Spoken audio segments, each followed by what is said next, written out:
In our continuing series on Malaysia, we take a look at the country's awareness of environmental protection. Malaysia's population density is much lower than that of Taiwan, but experts say that many citizens have little concept of environmental awareness.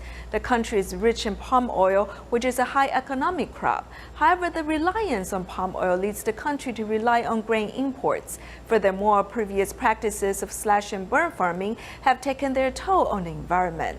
Although Malaysia has improved its farming technique, smog from Indonesia is still harming Malaysia's environment.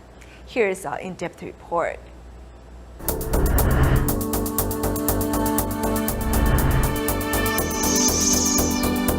Climate change is now being regarded as one of the global phenomena, and Malaysia is not been been left away from this climate. It's not. It's also facing the same.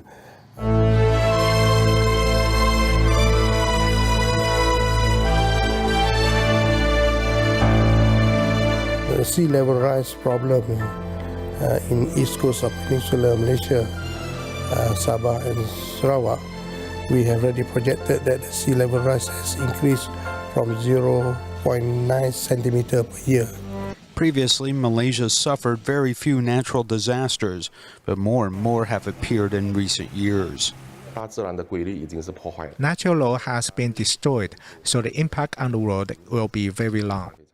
The weather has changed dramatically, and its effect has begun to affect the population. Climate change has also contributed to a lot of things, such as insufficient food, water shortages, and so we must advance agriculture through technology. Malaysia's climate is quite hot and suitable for planting palms, which produce palm oil. So far, 5.74 million hectares have been cultivated with this crop, which is equivalent to 1.6 times the size of Taiwan. In this country, 70% of the crop are palm, which can produce 5 metric tons of palm oil per hectare. This is considered to be a high-yield economic crop. After planting palms, 2 years later, it can be harvested. Palm fruit is perennial, with no particular harvest season, as they grow year-round. This is the flesh and kernel of the palm fruit, with palm oil accounting for about 50% of its weight. The endocarp can be used for activated carbon. Palm oil has brought huge benefits to Malaysia, which leads the world in production, though in recent years neighboring Indonesia along the equator has produced even more. These two countries account for some 90% of global production. However, ignoring the environmental impacts does not come without a price, as traditional palm cultivation has led to air pollution. Before, 100% of our fertilizers were chemical, and we also used pesticides, and we also slashed and burned the fields. Illegal fires have been harmful to the environment. Some of the smoke has also drifted over from Indonesia, causing the suspension of flights in Malaysia, as well as school closures. Air pollution has also caused respiratory diseases in countless numbers of people. Malaysia's humanistic concepts and development are much like other countries, as humanistic matters are out of balance with construction, which has created a lot of social problems.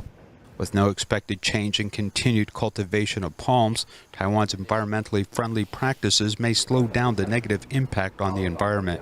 We see a lot of fertile soil in Malaysia, and the government hasn't done much in education. So I think it's a good time to become involved and utilize some of Taiwan's experience, which can be applied in Southeast Asian countries. Tony Peng studies soil and has developed the bioorganic fertilizer.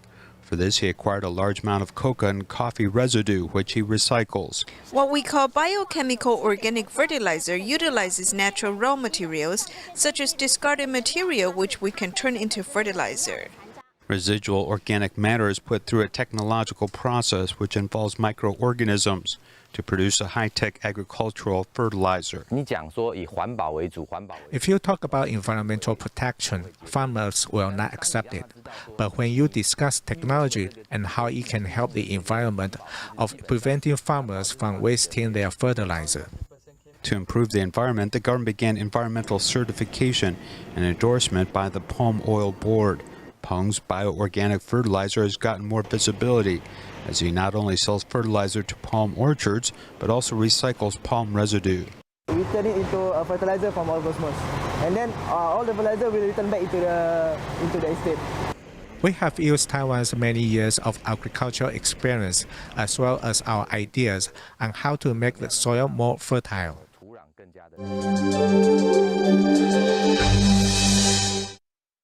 Malaysia launched a decade-long economic plan. This included laws friendly to agriculture, including government incentives, which led many to seek agricultural business opportunities.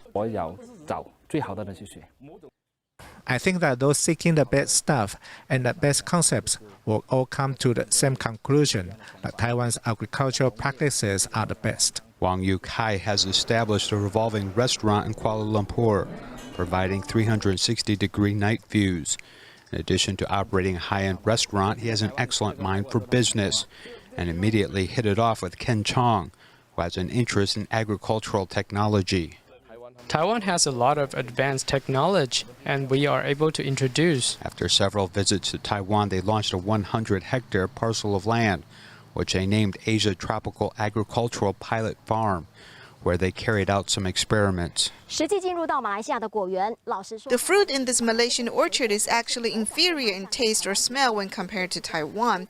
It is hoped that Taiwan farmers can bring their farming techniques here. At present, the team has been joined by Taiwanese who have 20 years of experience in China. Lu Libing is now turning his focus to Malaysia. Coming to Malaysia, I see a lot of things that I saw in China 20 years ago. I think there are a lot of opportunities for Taiwanese coming here. We should become involved in farming because we understand all of the other processes in the back, but we don't really understand farming practices. Learning farming techniques allows these individuals the opportunity to better treat the land. We have also launched our own national policy on climate change statement. It's time for people to understand and to wake up. Climate change is becoming more and more intense, and everyone should share the responsibility of protecting the earth as its citizens actively defending our shared environment.